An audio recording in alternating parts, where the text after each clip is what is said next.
सनातनी तो I think all Indians are Sanatanis, उसमें कोई ही देयर नो दो राहे।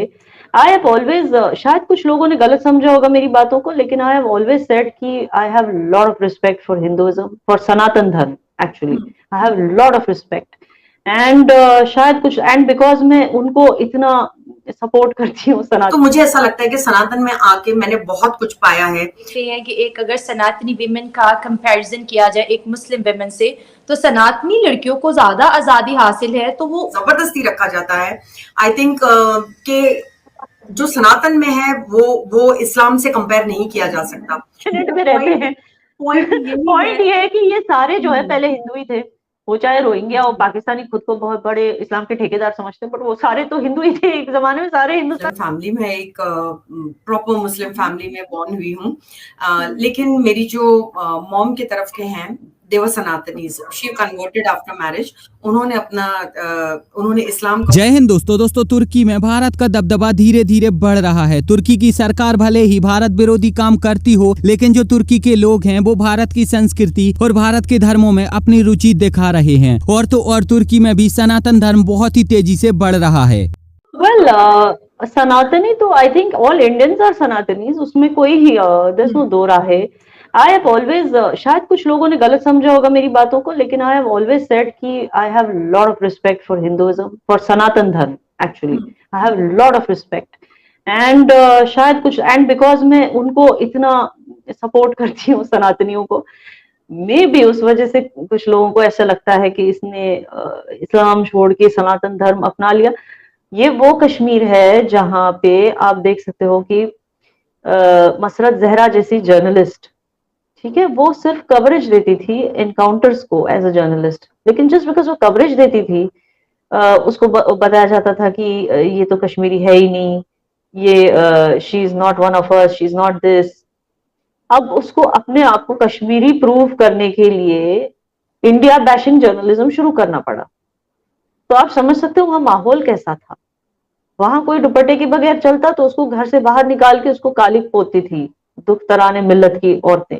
हम जो सब कॉन्टिनेंट में रहते हैं, पॉइंट ये है कि ये सारे जो है पहले हिंदू ही थे, वो चाहे रोहिंग्या और पाकिस्तानी खुद को बहुत बड़े इस्लाम के ठेकेदार समझते हैं, बट वो सारे तो हिंदू ही थे एक जमाने में, सारे हिंदुस्तानी थे, ठीक है ना। अब दरअसल हाल ही में तुर्की के एक मशहूर अभिनेता बुराक डेनिज भारत आए हैं और भारत आकर उन्होंने सनातन धर्म के बारे में भी अपनी रुचि दिखाई है। भारत आने के बाद उन्होंने मुंबई दर्शन तो किया ही है, साथ ही साथ वो मुंबई में एक इस्कॉन मंदिर गए थे और वहां पर जाकर उन्होंने भगवान की पूजा अर्चना की है और मंदिर में वो बहुत ही ज्यादा खुश दिखाई दे रहे थे। उन्होंने इस पल की छवि इंस्टाग्राम पर साझा करते हुए कहा है कि भारत आने पर उनको बहुत ही ज्यादा खुशी महसूस हो रही है। साथ ही साथ उन्होंने भारत को धन्यवाद भी कहा है। अब अगर यहाँ पर आप ये सोच रहे हो कि आखिरकार ये इस्कॉन क्या कहलाता है, तो वैसे तो मैं आपको पहले भी इसके बारे में बता चुका हूँ, लेकिन चलिए एक बार फिर से इस्कॉन के बारे में जान लेते हैं। तो देखो, सनातन धर्म को दुनिया भर में फैलाने के लिए दुनिया भर के देशों में बड़े बड़े और महंगे महंगे मंदिर बनाए जाते हैं, गुरुकुल बनाए जाते हैं और इन गुरुकुल में सनातन धर्म के बारे में मुफ्त में शिक्षा दी जाती है। इन मंदिरों में 24 घंटे पूजा पाठ चलते रहते हैं, अखंड भंडारे करवाए जाते हैं और इन सब कामों को करने के लिए, इन सब का संचालन करवाने के लिए जो संस्था पैसे देती है वही संस्था इस्कॉन कहलाती है। और इसीलिए विदेशों में ज्यादातर मंदिर और गुरुकुल इस्कॉन के द्वारा बनाए जाते हैं और इसीलिए उनको इस्कॉन मंदिर या फिर इस्कॉन गुरुकुल कहा जाता है। विदेशों में जो लोग इस्कॉन से जुड़ते हैं, मंदिरों में पूजा पाठ करते हैं और इस्कॉन के सभी कामों को करते हैं, भगवा वस्त्र धारण करके 24 घंटे प्रभु की आराधना करते हैं, उनको भी इस्कॉन ही कहा जाता है। इस्कॉन मंदिरों में लोग आपको ज्यादातर भगवान श्री कृष्ण और राधा जी की पूजा करते ही दिखाई देंगे। हालांकि जो गुरुकुल होते हैं उनमें सनातन धर्म की शिक्षा देते वक्त, रामायण और महाभारत के बारे में पढ़ाते वक्त सभी देवी देवताओं के बारे में बताया जाता है और उनसे जो शिष्य हैं उनको परिचित कराया जाता है। परिचय का मतलब ये है कि गुरुकुल में जो भी शिष्य होते हैं उनको ये बताया जाता है कि ये भगवान शिव हैं और ये भगवान श्री राम हैं। और इन इस्कॉन की वजह से ही आज दुनिया भर में सनातन धर्म बहुत ही तेजी से फैल रहा है और दुनिया भर की बड़ी बड़ी हस्तियां सनातन धर्म से जुड़ रही हैं। सनातन धर्म वुमेन्स को कितना एम्पावर करता है, क्योंकि हम देखते हैं कि एक अगर सनातनी विमेन का कंपैरिजन किया जाए एक मुस्लिम विमेन से,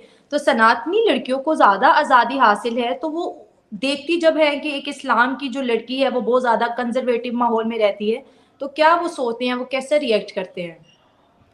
पहले तो मैं ये बताना चाहूंगी कि ऑफकोर्स सनातनी लड़कियों में उनको ज्यादा फ्रीडम दिया जाता है।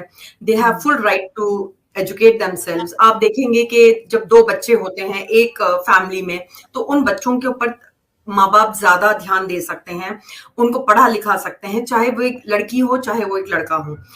मैं ये देखती हूँ कि सनातन में अगर आप अगर लॉजिकली सोचो तो आप देखो कि कितनी मुस्लिम लड़कियां, अगर आप कहती हो कि फ्रीडम, कितनी लड़कियां हैं जो आ गई हैं बाहर, कहती है नहीं हमको ये सब मंजूर नहीं है। कितनी यूट्यूब पे देखो आप, फिल्मों में देखो आप, हर जगह लड़कियां आ गई है बाहर, क्योंकि they are fed up of this conservative जो माहौल में उनको रखा जाता है, जबरदस्ती रखा जाता है।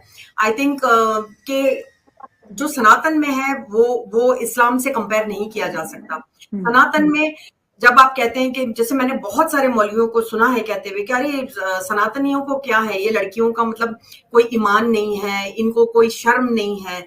मैं कहती हूँ कि तुम किसकी बात करते हो? सनातनी लड़कियों की, उनमें भी शर्म है। तुम उनको नीचा दिखाना चाहते हो, ये बात और है, क्योंकि तुम अपने ऐब छुपाना चाहते हो। तुम ये नहीं दिखाना चाहते हो दुनिया को कि तुम कैसे जुल्म कर रहे हो अपनी औरतों पर। मैं औरत वर्ड भी कभी यूज नहीं करती हूँ, लेकिन यहाँ पर करूंगी ये वर्ड यूज। रिलीजन जो है वो कुछ और था and then you just got change. तो क्या आप मुझे बता सकते हैं कि वो चेंज करने के पीछे वजह क्या थी, और आफ्टर चेंजिंग इट जब आप सनातन में आए हो तो क्या चेंजेस आए, किस तरह से लाइफ जो है ना किस तरफ गई, डायरेक्शंस क्या मिली, और क्या वजह थी बेसिक चेंज करने की?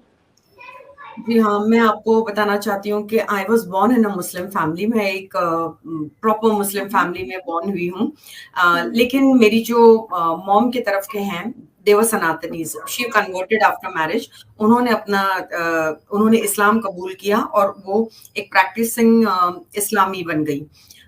मैंने बचपन में कुरान पढ़ी, जिस तरीके से हर घर में पढ़ाई जाती है। हमने कुरान पढ़ना सीखा।